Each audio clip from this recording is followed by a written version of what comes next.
नमस्कार। आज हम बात करेंगे सजग सचेत सावित्री की।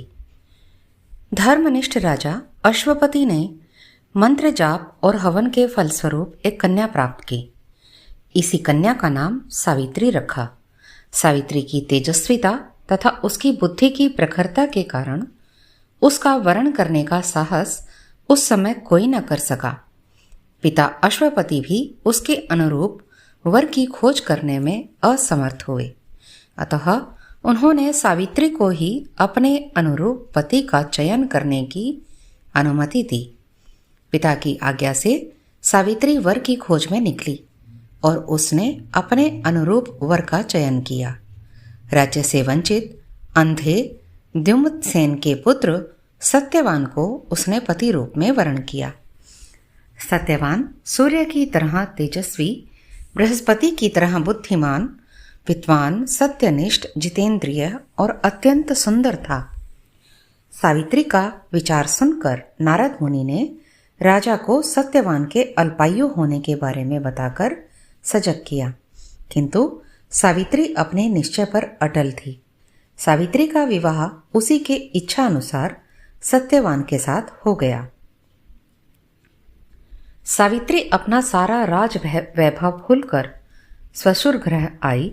सास ससुर पति की सेवा करते हुए वह आश्रम में रहने लगी, परंतु नारद जी की सूचना भूली नहीं थी।